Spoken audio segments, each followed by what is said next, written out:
Hello student, I am Professor Sagar Mohite. Today we are going to start new topic, budgeting and budgetary control. Okay, you already know about the budget.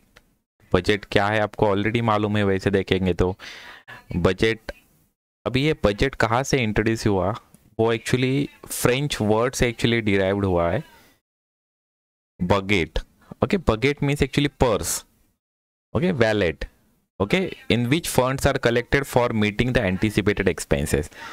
Okay, मतलब एक purse है, उसमें हमने जो expenses होने वाले वो collect करके रखे, वो एक्चुअली मीनिंग है बजट का. एक्चुअली बगेट वर्ड है वो फ्रेंच से एक्चुअली, फ्रेंच वर्ड से एक्चुअली आया है भैया बजट वर्ड. ओके, तो ये देखिए डेफिनेशन देखिए, the establishment of budget relating to the responsibility of executive to the requirement of the policy and the continuous comparison of actual with the budgeted result, either to secure by the individual action objective of that policy or to provide the basis for its revision. Okay, actually ये definition है कि हम actually budgetary control जो है वो करके हम जो रिस्पॉन्सिबिलिटी हम फिक्स कर सकते हैं एग्जीक्यूटिव की, और जो बजट वो हम कंपेयर कर सकते हैं एक्चुअल फिगर से, और उसके बाद में हम उस पर एक्चुअली प्रॉपर एक्शन ले सकते हैं. कभी उसमें कुछ डेविएशन रहेगा तो हम उस पर एक्शन लेकर हम अच्छे से एक्चुअली हमारा ऑर्गेनाइजेशनल गोल है वो अचीव कर सकते हैं. ओके, तो ये एक्चुअली बजट है, बजटरी कंट्रोल. एक्चुअली आप सभी जन एक्चुअली कुछ ना कुछ बजट करते रहेंगे, कोई भी आप एक्टिविटी करने से पहले आप बजट करते रहेंगे. जब आप पिकनिक को जाते हैं तो भी आप बजट करते हो, तो उसी तरह का एक्चुअली यहाँ पर भी बजट हम करने वाले हैं. बजट, लेकिन यहाँ पर एक अलग अलग हम टाइप के हम बजट करने वाले हैं कंपनी के हिसाब से. तो फर्स्ट हम देखेंगे what is the need and objective of the budgetary control. या हम बजट करेंगे उसका actually what is the need. Okay, हम नीड देखेंगे. तो ये देखिए, control the expenses and increase income. आप एक्चुअली जब बजट प्रिपेयर करोगे तो आप एक्सपेंसेस हम कंट्रोल कर सकेंगे, और हम अपना इनकम, ऑब्वियसली जब एक्सपेंसेस हम कंट्रोल करेंगे, एक्सपेंसेस हम रिड्यूस करेंगे, तो हमारा इनकम एक्चुअली इंक्रीज हो जाएगा, क्योंकि हमें मालूम रहेगा कि आगे क्या होने वाला है, हमें कौन सा एक्सपेंसेस कब करना पड़ेगा और कौन सा एक्सपेंस हमें कितने करने पड़ेंगे, और उसमें हम एक्चुअली कुछ एक्सपेंसेस हम रिड्यूस कर सकते हैं, हम कंट्रोल कर सकते हैं. ओके, नेक्स्ट है प्रिपरेशन ऑफ बजट. मतलब ये एक्चुअली ये क्या, हम जब बजट हम प्रिपेयर करेंगे तो प्रोडक्शन प्रोसेस हम स्मूथली कैरिड आउट कर सकते हैं. यहाँ पर एक्चुअली प्रोडक्शन प्रोसेस करके बताया हुआ है, लेकिन आप कोई भी एक्टिविटी जब बजट करके करने को एक्चुअली ट्राई करोगे तो वो एक्टिविटी आप स्मूथली और इफिशिएंटली आप कर सकते हो, क्योंकि आपको ऑलरेडी आपने प्लान किया है, उसके हिसाब से अपने बजट किया हुआ इसके हिसाब से, तो इसकी वजह से वो कोई भी एक्टिविटी आप एक स्मूथली और इफिशिएंट मैनर आप कर सकते हो. ओके, आप प्रॉपर कोऑर्डिनेशन आप रख सकते हो, अलग अलग जो फंक्शंस रहते हैं ऑर्गेनाइजेशन, उसमें आप प्रॉपर कोऑर्डिनेशन रहेगा आपका, क्योंकि हर एक एक्टिविटी के लिए, हर एक फंक्शन के लिए आपने बजट प्रिपेयर किया रहेगा, तो आपका कोऑर्डिनेशन रहेगा एक डिपार्टमेंट से, एक फंक्शन से अदर फंक्शन से. ओके, तो इसकी वजह से आप प्रॉपर तरीके से आप ऑर्गेनाइजेशन आप रन कर सकते हो. It is easier to compare the actual figure with the budgeted figure. Okay, तो अब बजट जब प्रिपेयर करोगे तो अब फाइनली आप एक्चुअल फिगर से आप कंपेयर करोगे. ओके, वो बजटेड फिगर है, वो एक्चुअल फिगर से आप कंपेयर करोगे, उससे अब डेविएशन फाइंड आउट, वो एक्चुअली आप स्टैंडर्ड कॉस्टिंग में करते हैं, अब उसमें से आप डेविएशन फाइंड आउट करोगे, और उसके बाद में आप रेमेडियल एक्शन रहेगा वो ले सकते हो. ओके, तो इस तरह से आप बजट से आप एक्चुअल फिगर्स आप कंपेयर कर सकते हो बजटेड फिगर से. Okay, forecasting the operating activity and financial position. आप बजट प्रिपेयर करके आप operating activity and financial position है वो आप फोरकास्ट कर सकते हो. ये बजट प्रिपेयर करके आप रिस्पॉन्सिबिलिटी भी फिक्स कर सकते हो, मैनेजर्स और डिपार्टमेंटल मैनेजर्स की आप रिस्पॉन्सिबिलिटी आप फिक्स कर सकते हो, कि पर्टिकुलर डिपार्टमेंट के लिए आप कितना सेल्स होना चाहिए, कितना उसने प्रोडक्शन करना चाहिए, उसका एक्चुअली आप रिस्पॉन्सिबिलिटी आप दे सकते हो उस मैनेजर को. प्रोडक्शन मैनेजर को प्रोडक्शन का रिस्पॉन्सिबिलिटी, सेल्स मैनेजर को सेल्स का रिस्पॉन्सिबिलिटी दे सकते हो. Okay, to ensure that the action taken in accordance with the target. Okay, जो आपने बजट में आपने जो टारगेट फिक्स किया हुआ है उस हिसाब से आप एक्शन ले सकते हो. ओके, ये एक्चुअली ये नीड्स एक्चुअली. अभी देखिए एडवांटेजेस ऑफ बजटरी कंट्रोल. तो एडवांटेजेस मैक्सिमाइज रिटर्न, आप रिटर्न्स आप मैक्सिमाइज कर सकते हो। अभी यहाँ पर एक्चुअली आप जब एक्सपेंसेस कंट्रोल करोगे तो इनकम आपका इंक्रीज होने वाला है, तो आपके रिटर्न्स आप मैक्सिमम कर सकते, आपको अवेयरनेस रहेगा, आपको कौन सा टारगेट अचीव करने का है उसका अवेयरनेस आपको रहेगा कि आपको टारगेट अचीव करने के लिए क्या करना पड़ेगा, वो आपने ऑलरेडी बजट में एक्चुअली मेंशन किया रहेगा, आपने प्लान किया रहेगा। Next better coordination, okay same point यहाँ पर रिपीट हो रहा है। आपके हर एक प्लान, हर एक फंक्शन और हर एक डिपार्टमेंट आपका कोऑर्डिनेट कर सकते हैं आप बजट प्रिपेयर होने से वजह से। सेल्फ एग्जामिनेशन नेक्स्ट होगा, एक्चुअली एडवांटेजेस क्या रहेगा, इफेक्टिव यूज ऑफ रिसोर्सेज, आप हर एक रिसोर्सेज आप प्रॉपर तरीके से यूज़ कर सकते हो, ऑप्टिमम यूज़ कर सकते हो आप हर एक रिसोर्सेज का। ओके नेक्स्ट परफॉर्मेंस मेजरमेंट, आप हर एक डिपार्टमेंट का एक्चुअली परफॉर्मेंस आप मेजर कर सकते हो, बजटेड फिगर से एक्चुअल फिगर आप कंपेयर करके हर एक डिपार्टमेंट का, हर एक फंक्शन का आप इवेल्युएशन कर सकते हो। ओके नेक्स्ट और एडवांटेजेस है, प्रोवाइड्स इंफॉर्मेशन, बजट आपको फ्यूचर इंफॉर्मेशन आप प्रोवाइड करता है। रिवेल्स द वीकनेस, आपके जो भी वीकनेसेस रहेंगे वो आपको पहले से ही मालूम रहेंगे बजट प्रिपेयर करने की वजह से।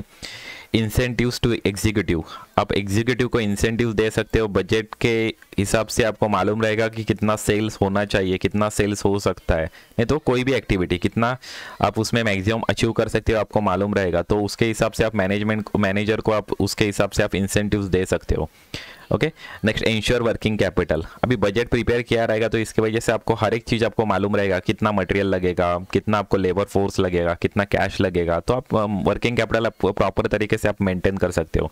ओके क्योंकि आपने ऑलरेडी उसका बजट प्रिपेयर किया हुआ है, आपको ऑलरेडी मालूम है कि कितना वर्किंग कैपिटल लगेगा, कितना मटेरियल मैन पावर लगेगा, कितना कैश लगेगा, सबका आपने बजट प्रिपेयर किया रहेगा, तो इसका वजह से आपका जो वर्किंग कैपिटल है वो प्रॉपर आप मेंटेन कर सकते हो।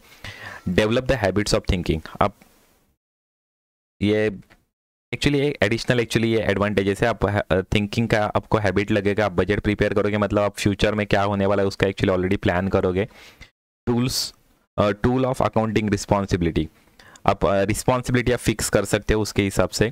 Basis for internal check, next है system of incentives, okay delegation of authority, आप मैनेजर्स को आप मैनेजर्स अपने सबऑर्डिनेट को रिस्पॉन्सिबिलिटी डेलीगेट कर सकता है। ओके कॉस्ट कॉन्शियसनेस, अब में actually cost consciousness actually generate हो जाएगा, तो ये एडवांटेजेस है। अभी देखिए व्हाट इज द डिसएडवांटेजेस और limitations of budgetary control. Risk of rigidity, अब जब बजट प्रिपेयर करोगे तो वो सिंपल होना चाहिए, कभी वो रिजिड रहेगा, वो थोड़ा डिफिकल्ट रहेगा, डिफिकल्ट टू अंडरस्टैंड रहेगा, तो एक्चुअली वहाँ पर जो आउटपुट होगा वो एक्चुअली आप अचीव नहीं कर सकते, आपके जो मैनेजर्स रहेंगे, नहीं तो जो वर्किंग स्टाफ रहेगा वो एक्चुअली उसको डिफ़िकल्ट लगेगा वो अचीव करने में। Okay next budget fails if estimates are not accurate, आप बजट मतलब क्या, आप फ्यूचर प्लानिंग कर रहे हो तो फ्यूचर अब जो एस्टिमेट कर रहे हो, जो फ्यूचर आप जो प्रेडिक्ट कर रहे हो वो कभी आप प्रॉपर तरीके से नहीं कर पाए तो आपका बजट एक्चुअली फेल हो जाएगा। Budgeting is an expensive process, अभी बजट है फ्यूचर प्लान आपको करने का तो वो थोड़ा सा एक्चुअली वहाँ पर सर्वे करना जरूरी है, वहाँ पर एक्चुअली वो जो प्रोसेस है पूरा बजटिंग का वो पूरा एक्चुअली एक्सपेंसिव प्रोसेस है, तो हर एक organisation will not afford that actually budgeting process, तो स्मॉल ऑर्गेनाइजेशन जो रहेंगे वो एक्चुअली अफोर्ड नहीं कर सकते। ओके तो बजटिंग प्रोसेस। नेक्स्ट लिमिटेशन है कंटिन्यूस मॉनिटरिंग इज रिक्वायर्ड, मतलब वो बजट आपने प्रिपेयर कर दिया और छोड़ दिया वैसे नहीं होगा एक्चुअली, आपको when we prepare the budget we need to actually follow up that budget, आपको हर टाइम एक्चुअली आपको चेक करना पड़ेगा कि आपका जो प्रोसेस हो रहा है, आप जो कर रहे हैं वो बजट के हिसाब से जा रहा है या नहीं जा रहा है एक्चुअली, और वहाँ पर एक्चुअली आपको प्रॉपर एक्चुअली मॉनिटर करना पड़ेगा, जो आपने बजट किया है वो एक्चुअली प्रॉपर आपको देखना पड़ेगा कि आप बजट जो कर रहे हैं वो गोल के अचीव, आपके ऑर्गेनाइजेशन को गोल अचीव करने में आपका हेल्पफुल हो रहा है या नहीं हो रहा है, आपको बजट आपको मॉडिफाई करना पड़ेगा, कभी आप प्रॉपर तरीके से अपने कभी बजट आप कभी हो नहीं रहा है आपका, कभी गोल की तरफ आप नहीं प्रॉपर जा रहे हैं तो आपको मॉनिटर करना पड़ेगा, वो हर टाइम आपको कंटिन्यूस मॉनिटरिंग रिक्वायर्ड है एक्चुअली। टॉप मैनेजमेंट का एक्चुअली सपोर्ट वेरी एसेंशियल है, कभी आप टॉप मैनेजमेंट का कभी उसमें सपोर्ट नहीं रहेगा तो बजट आपका ऑब्वियसली फेल हो जाएगा। Okay next budgeting is not substitute for management, अब मैनेजमेंट और बजट ये रिप्लेस नहीं कर सकते, budgeting is a tool to run the activity. Okay it is not substitute for the management. Okay अब मैनेजमेंट को रिप्लेस नहीं कर सकते बजट बना के, इस तरह से एक सिंपल एक्चुअली ये लिमिटेशंस है। नेक्स्ट देखिए टाइप्स ऑफ बजट देखें, आपको एक्चुअली मेजर 2 टाइप से यहाँ पर मेंशन किया हुआ है, फंक्शनल बजट और master budget. Okay, master budget जो है वो ऑल फंक्शनल बजट का एक actually summarise, actually all functional budget का समरी एक्चुअली मास्टर बजट में रहेगा। ओके, और फंक्शनल बजट में एक्चुअली वैसे देखेंगे तो यहाँ पर मैंने 2 ही एक्चुअली टाइप्स एक्चुअली बताया हुआ है, लेकिन आप बजट के अलग अलग टाइप्स, अलग अलग तरीके से भी एक्चुअली टाइप्स आप मेंशन कर सकते हो। मतलब फिक्स बजट रहेगा, वेरिएबल बजट, फ्लेक्सिबल बजट रहेगा, वो एक टाइप का एक्चुअली बजट हो गया। ओके, तो यहाँ पर मैंने एक्चुअली फंक्शनल टाइप के, functional and master budget 2 he mention किया हुआ है, लेकिन अलग अलग टाइप के और भी बजट्स है एक्चुअली। ओके, तो यहाँ पर देखिए फंक्शनल बजट में कौन से आएंगे, तो सेल्स बजट आएगा, प्रोडक्शन बजट आएगा, प्रोडक्शन कॉस्ट बजट आएगा, परचेज बजट आएगा, plant utilisation budget, cash budget. Actually यहाँ मैंने सभी बजट्स नहीं मेंशन किए हुए, लेकिन कुछ समरी है कि फंक्शनल बजट में कौन से आएंगे। ओके, और मास्टर बजट मतलब जो सब फंक्शनल बजट का एक समरी बजट रहेगा, उसको हम मास्टर बजट देखेंगे। अभी हर एक टाइप के जो बजट है वो हम थोड़े डिस्कस करेंगे। फर्स्ट बजट है सेल्स बजट। ओके, सेल्स, ये भी देखिए जो अब कोई भी अब जो सेल्स रहता है वो एक्चुअली आपका लास्ट एक्चुअली एक्टिविटी रहता है। आप फर्स्ट क्या करते हैं, कभी मैन्युफैक्चरिंग कंसर्न रहेगा तो आप फर्स्ट आप रॉ मटेरियल परचेस करोगे, उसके बाद में उस पर हम प्रोसेस करेंगे और बाद में उसका फिनिश गुड्स प्रोड्यूस हो जाएगा और उसके बाद आप सेल करोगे। तो सेल्स एक्चुअली एक लास्ट एक्टिविटी है, लेकिन बजट करते समय ये सेल्स जो है वो हमारा फर्स्ट एक्चुअली एक्टिविटी हो जाएगा। ओके, फर्स्ट आप सेल्स बजट बनाओगे और उसके हिसाब से आप सभी अदर बजट का प्लानिंग करोगे। ओके, तो फर्स्ट आपका मोस्टली आप फर्स्ट कौन सा बजट बनाओगे, तो sales budget. This is the most important budget on which all other budgets are based. जो सभी बाकी के जो बजट्स रहेंगे वो एक्चुअली सेल्स बजट पे डिपेंड रहेंगे। ओके, तो जो आप एक्चुअल में जो लास्ट एक्टिविटी करते हैं उसका प्लानिंग फर्स्ट करोगे। ओके, तो आप फर्स्ट आप सेल्स बजट का प्लानिंग करोगे। और यहाँ पर मैंने एक्चुअली बजट का एक्चुअली फॉर्मेट लिखा हुआ है कि सेल्स बजट का फॉर्मेट मतलब किस तरह से आप सेल्स बजट आप एक्चुअल में प्रिपेयर करोगे। तो यहाँ पर मैंने फॉर्मेट लिखा हुआ है, लेकिन ये फॉर्मेट कुछ मतलब मैंडेटरी फॉर्मेट नहीं है। तो आप जब प्रॉब्लम देखोगे तो प्रॉब्लम के हिसाब से आपको एक्चुअली फॉर्मेट चेंज करना पड़ेगा। ओके, किस सिचुएशन में आपको, मतलब प्रॉब्लम में आपको अलग अलग सिचुएशन दिया रहेगा और अलग अलग सिचुएशन में आप अलग अलग तरीके से आपको एक्चुअली सेल्स बजट करना, कोई भी बजट आपको प्रिपेयर करने के लिए एक ऐसे कोई भी एक्चुअली एक फिक्स फॉर्मेट है ऐसे नहीं बोल सकता, उसमें थोड़ा बहुत एक्चुअली चेंज हो सकता है। तो आप उस हिसाब से आपको प्रॉब्लम के हिसाब से आपको फॉर्मेट प्रिपेयर करना पड़ेगा। तो यहाँ पर मैंने एक बेसिक फॉर्मेट लिखा हुआ है सेल्स बजट का। तो हम प्रीवियस ईयर के हिसाब से, प्रीवियस ईयर के सेल्स के हिसाब से आप सेल्स बजट प्रिपेयर कर सकते हो। तो उसमें कुछ इंक्रीज डिक्रीज का एस्टिमेट्स आपने किया रहेगा। ओके, कंपनी ने किया रहेगा, तो एस्टिमेट्स के हिसाब से हम इंक्रीज डिक्रीज करेंगे और उसके बाद में हम एस्टिमेटेड कितना यूनिट्स हम सेल कर सकते हैं वो फाइंड आउट करेंगे।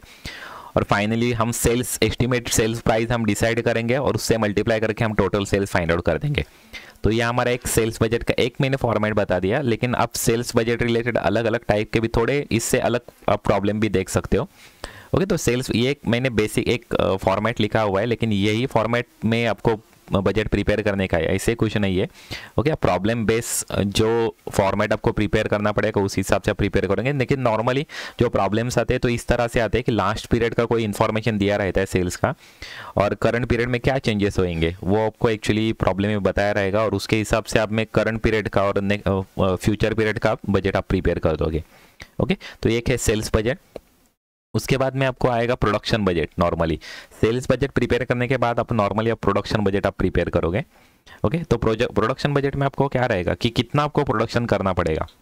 ओके, कितना आपको प्रोडक्शन करना पड़ेगा वो आपको यहाँ पर एक्चुअली फाइंड आउट करने का। तो इसके लिए बेस कौन सा रहेगा, इसके लिए बेस आपका रहेगा सेल्स बजट। मतलब आपको सेल्स एक्चुअली बेस रहेगा, जितना आपको सेल्स करना पड़ेगा उसके हिसाब से आपको प्रोडक्शन करना पड़ेगा। ओके, तो नॉर्मली यहाँ पर जो परचेस बजट प्रोडक्शन बजट रहता है तो नॉर्मली ये फॉर्मेट यूज होता है यहाँ पर। अब सेल्स बजट से जो अपने सेल्स एस्टिमेटेड जो सेल्स निकला हुआ है वो आपका स्टार्टिंग पॉइंट रहेगा। ओके, देखिए यहाँ पर पर्टिकुलर है सेल्स बजट में भी सेम था एक्चुअली फॉर्मेट कि यहाँ पर हम मंथ्स में एक्चुअली मतलब डिस्ट्रीब्यूट करें कि कितने अप्रैल में कितना हमें प्रोडक्शन करना पड़ेगा, मई में कितना हमें प्रोडक्शन करना पड़ेगा, जून में कितना करना पड़ेगा, वो हर एक मंथ का हम फाइंड आउट कर रहे हैं। ओके, तो यहाँ पर देखिए एस्टिमेटेड सेल्स हम फर्स्ट सेल्स बजट से ले लेंगे। उसके बाद में हम ऑलरेडी हमारे पास फिनिश गुड्स का स्टॉक रहेगा। ओके, तो जो क्लोजिंग स्टॉक रहेगा वो हम यहाँ पर एक्चुअली प्रोडक्शन बजट में हम ऐड कर देंगे। ओके, प्रोडक्शन बजट में जितना हमें क्लोजिंग स्टॉक हमें मेंटेन करने का है ओके, करंट पीरियड में आपको जितना क्लोजिंग स्टॉक मेंटेन करने का वो हम ऐड करेंगे, क्योंकि उतना आपका प्रोडक्शन एक्चुअली बढ़ाना पड़ेगा।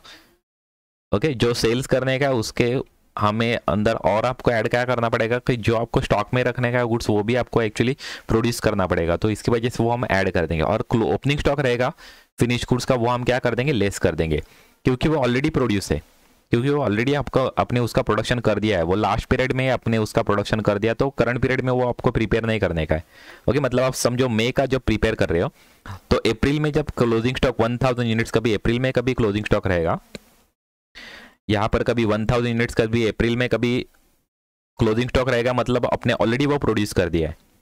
ओके, तो मई में आपको प्रोड्यूस करोगे क्या, नहीं करोगे, तो वो ओपनिंग स्टॉक रहेगा ऑलरेडी, मई का वो क्या रहेगा, ओपनिंग स्टॉक रहेगा, तो ऑलरेडी वो प्रोड्यूस है, तो मई में आपको वो प्रोड्यूस नहीं करना पड़ेगा, तो इसकी वजह से वो हम लेस करेंगे वो।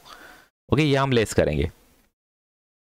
ओके, तो ये हम लेस कर देंगे। ओपनिंग स्टॉक हम लेस क्यों करेंगे, क्योंकि वो ऑलरेडी प्रोड्यूस है, लास्ट पीरियड में हमने वो ऑलरेडी प्रोड्यूस किया हुआ है, तो इसकी वजह से वो करंट पीरियड में आपको प्रोड्यूस नहीं करने का, तो इसके वजह से हम ओपनिंग स्टॉक हम लेस करेंगे और क्लोजिंग स्टॉक हम ऐड करेंगे, क्योंकि हमें जितना सेल्स करने का है उससे हमें ज़्यादा वो गुड्स प्रोड्यूस करने पड़ेंगे, क्योंकि वो हमें स्टॉक में रखने के।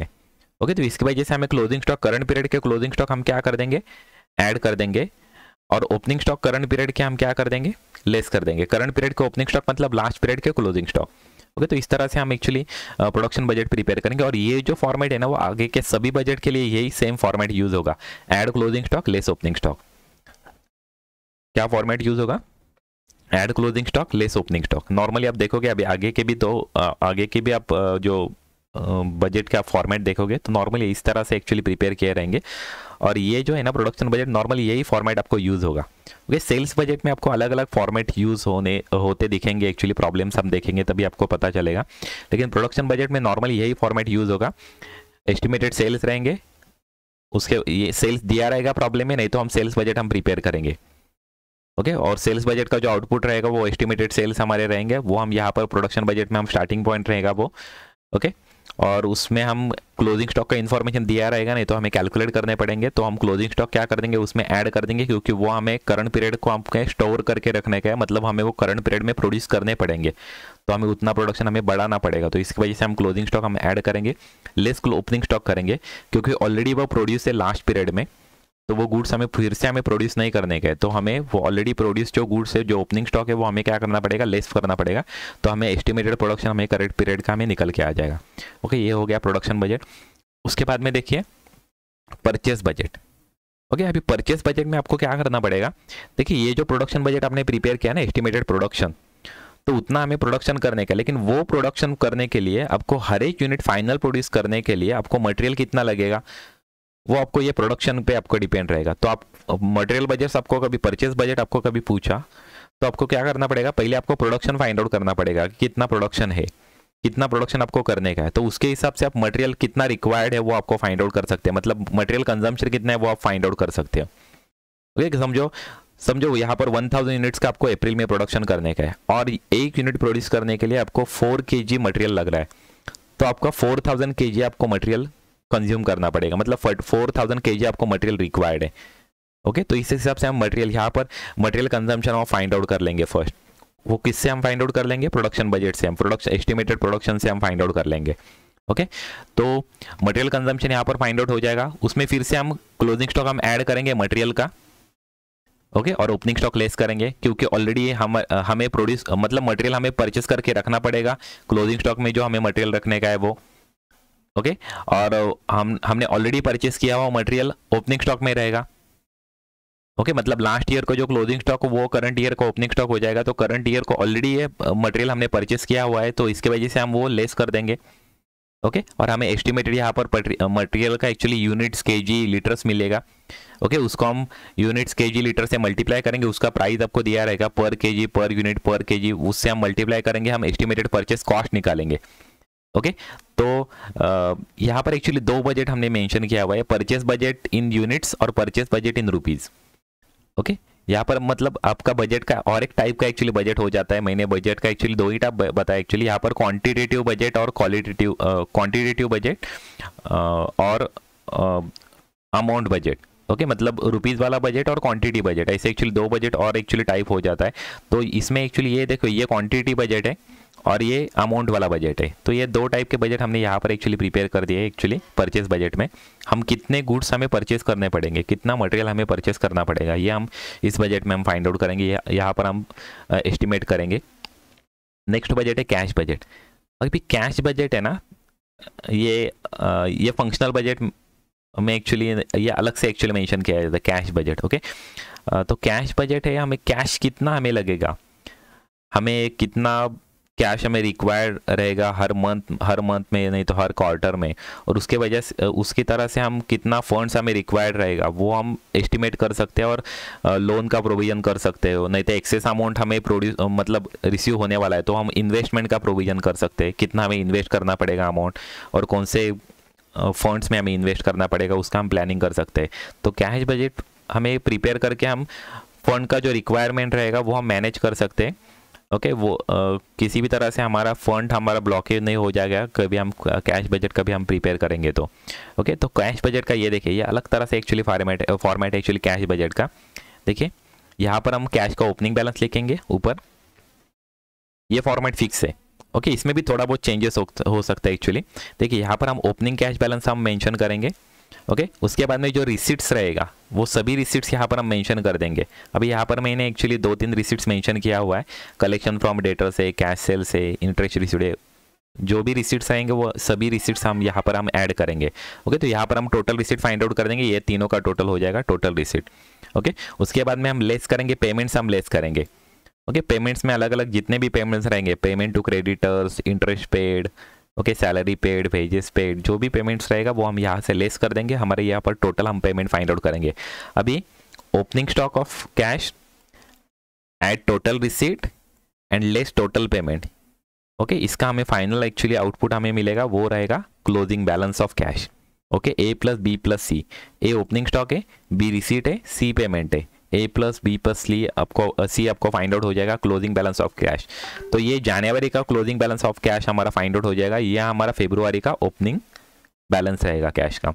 तो इसी तरह से हम हर एक मंथ का हम फाइंड आउट करेंगे, यहाँ पर क्लोजिंग बैलेंस फाइंड आउट करेंगे, फिर से क्लोजिंग बैलेंस यहाँ पर हमारा मार्च का हमारा ओपनिंग बैलेंस हो जाएगा। तो इस तरह से हम कैश बजट हम प्रिपेयर करेंगे। अभी कैश बजट में और यहाँ पर रो एक्चुअली बढ़ सकते हैं कि कैश बजट में और क्या आ सकता है। कभी कभी प्रॉब्लम में आपको मिनिमम कैश बैलेंस रखने को बोलते हैं, कभी कभी आपको मिनिमम कैश बैलेंस रखने को बोलते हैं, तो उस सिचुएशन में आपको कहाँ पर एक्चुअली लोन का अरेंजमेंट करना पड़ता है, कहाँ पर एक्चुअली आपको बैंक ओवरड्राफ्ट का अरेंजमेंट करना पड़ता है ना। तो कभी अब हमारे पास एक्सेस कैश हो गया तो हम लोन का पेमेंट कर देंगे, एक्सेस कैश हो गया तो हम इन्वेस्टमेंट करेंगे, उसका भी अरेंजमेंट करने के लिए बोलते हैं। तो उसके और नीचे भी हम कॉलम प्रिपेयर कर सकते हैं कि अरेंजमेंट ऑफ लोन और इन्वेस्टमेंट परचेस।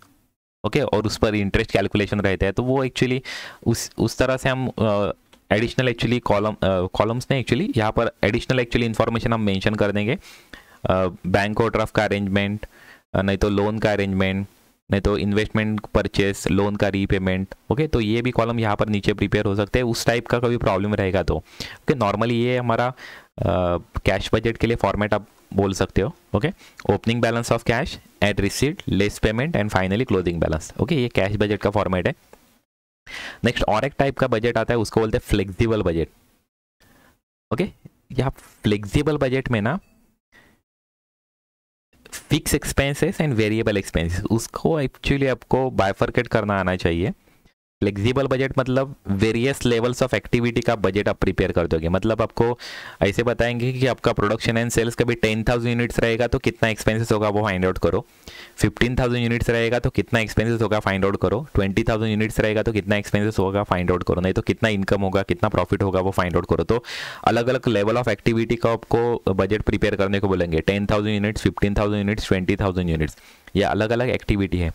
तो अलग अलग एक्टिविटी का हमें कितना प्रॉफिट होगा, नहीं तो कितना हमारा टोटल कॉस्ट होगा वो हमें फाइंड आउट करने को बोलेंगे। तो उस टाइप का बजट को हम क्या बोलेंगे, फ्लेक्सिबल बजट। तो ये एक फॉर्मेट है फ्लेक्सिबल बजट का। यहाँ पर देखिए 3 लेवल ऑफ एक्टिविटी बताया हुआ है, 1 लाख यूनिट प्रोडक्शन और सेल्स, 40,000 यूनिट्स एंड 60,000 यूनिट्स, ऐसे 3 एक्टिविटी बताया हुआ है। तो इस टाइप के प्रॉब्लम में ना आपको क्या करना पड़ेगा, fix expenses and variable expense आपको कंपल्सरीली आपको सेग्रीगेट हमें करना पड़ेगा, उसको बाइफरकेट करना पड़ेगा। और वो हम एक्चुअली अलग अलग एक्चुअली मेंशन करेंगे, क्योंकि कभी सेमी फिक्स और सेमी वेरिएबल एक्सपेंस रहेंगे ना, तो आपको उसका प्रॉपर अमाउंट आप नहीं फाइंड आउट कर सकते हर एक एक्टिविटी के लिए। तो आपको प्रॉपर अमाउंट फाइंड आउट करने के लिए आपको क्या करना पड़ेगा, fix expenses and variable expenses आपको सेग्रीगेट आपको करना पड़ेगा। दूसरी चीज आपको मालूम रहनी चाहिए कि फिक्स एक्सपेंसेस रहेंगे ना, वो टोटल में फिक्स रहेंगे और पर यूनिट में चेंजेस होते जाएंगे। ओके, टोटल में फिक्स रहेंगे, मतलब एक फिक्स एक्सपेंसेस का एक सिंपल एग्जांपल बोलेंगे तो रेंट। अपने जो फैक्ट्री इंस्टॉल किया हुआ है वो फैक्ट्री है 1000 स्क्वायर फुट की फैक्ट्री है आपकी, प्रीमाइसेस है, फैक्ट्री प्रीमाइसेस, और उसका वो आप रेंटेड फैक्ट्री प्रीमाइसेस है और उसको आप रेंट आप पे कर रहे हो 50,000 रुपीज़ पर मंथ। आप उसका रेंट पे कर रहे हो 50,000 रुपीज़। ओके, तो 50,000 रुपीज़ आपका फिक्स कॉस्ट है। फिक्स कॉस्ट कैसे बोलेंगे, अपने जो फैक्ट्री अपने जो रेंटेड फैक्ट्री प्रीमाइसेस है उस पर आपने 10,000 यूनिट जी प्रोड्यूस किए तो भी आपको 50,000 पे करने का है। 1 यूनिट प्रोड्यूस किया तो भी आपको 50,000 पे करने का है। 1 लाख यूनिट प्रोड्यूस कर दिया तो भी आपको 50,000 आपको रेंट आपको पे करने का है। तो ये हो गए फिक्स एक्सपेंसेस की जो प्रोडक्शन बेस नहीं है, मतलब जो एक्सपेंसेस है वो प्रोडक्शन बेस वेरी नहीं हो रहा है। ओके, प्रोडक्शन इंक्रीज हो गया तो भी टोटल में सेम रह रहे, प्रोडक्शन डिक्रीज हो गया तो भी आप टोटल में आपके सेम रह रहे, तो उस एक्सपेंसेस को हम बोलेंगे फिक्स एक्सपेंसेस। ओके, तो फिक्स एक्सपेंसेस ना नॉर्मली जो है वो टोटल में हमारे सेम रहेंगे। जो आपने अभी एग्जांपल आप ये देखना कि रेंट आपने पे कर दिया 50,000 आपको पे करने का, कितनी भी यूनिट आप प्रोड्यूस करो, 1 लाख यूनिट प्रोड्यूस कर दिया तो भी यहाँ पर अभी 5 लाख एक्सपेंसेस है तो 5 लाख सेम ही रहेंगे। 40,000 यूनिट प्रोड्यूस कर दिया तो भी आपको 5 लाख पे करने का है, और 60,000 यूनिट प्रोड्यूस कर दिया तो भी आपको 5 लाख ही पे करने का है, क्योंकि वो प्रोडक्शन बेस नहीं है, वो यूनिट बेस नहीं है, वो टोटल में सेम रहते। लेकिन पर यूनिट में चेंजेस होंगे। पर यूनिट में क्यों चेंजेस होंगे, क्योंकि 1 लाख यूनिट को 50,000 जब आप 5 लाख रुपीज़ का एक्सपेंसेस करेंगे तो 5 रुपीज़ पर यूनिट आपको पे करना पड़ेगा। ओके, जब 40,000 यूनिट के लिए आप जब 5 लाख रुपीज़ पे करते हैं तो आपको 12.5 रुपीज़ पर यूनिट को आपको पे करना पड़ेगा। और जब आप 60,000 यूनिट के लिए 5 लाख रुपीज़ जब पे करते हैं तो आप पर यूनिट का कितना पेमेंट कर रहे हो, 8.33 रुपीज़ पर यूनिट आप पेमेंट कर रहे हो। तो आपको ये ध्यान में रखने का है फिक्स एक्सपेंसेस है वो टोटल में आपके सेम रहते हैं। देखो यहाँ पर भी 5 लाख है, यहाँ पर भी 5 लाख है और यहाँ पर भी 5 लाख है, वो मैंने ग्रीन में एक्चुअली शो कर दिया कि जो सेम रहेंगे, टोटल में हमारे सेम रहने वाले, लेकिन पर यूनिट में आपके वेरी होने वाले। ओके, वेरी किस में होने वाले हैं, पर यूनिट में आपके वेरी होने वाले। ओके, देखिए यहाँ पर भी फिक्स एक्सपेंसेस है 1 लाख 1 लाख 1 लाख। ओके, यहाँ पर भी फिक्स एक्सपेंसेस है 3 लाख 3 लाख और 3 लाख, टोटल में सेम रहते हैं लेकिन पर यूनिट में आपके वेरी हो रहे हैं। ओके, और दूसरे टाइप के एक्सपेंसेस है वेरिएबल एक्सपेंसेस। वेरिएबल एक्सपेंसेस मतलब मटेरियल रहेगा। ओके, जितना आप प्रोड्यूस करते हैं, जितना आपको प्रोडक्शन करने का है उतना आपको मटेरियल बढ़ाना पड़ेगा। आपने 1 यूनिट प्रोड्यूस कर दिया और 1 यूनिट के लिए कभी 4 kg का भी मटेरियल लग रहा है तो आपको 1 यूनिट प्रोड्यूस करने के लिए 4 kg लगेगा। अब 2 यूनिट जब प्रोड्यूस करोगे तो आपको कितना kg आपको मटेरियल लगेगा, 8 kg मटेरियल लगेगा, उसका डबल मटेरियल लगेगा। आप कभी 4 kg का प्रोड्यूस करेंगे तो आपको कितना लगेगा, 16 kg लगेगा। तो जितना आप प्रोडक्शन बढ़ाएंगे उतना आपका जो टोटल का जो कॉस्ट है वो इंक्रीज होते जाएगा, लेकिन पर यूनिट कॉस्ट आपका सेम रहेगा।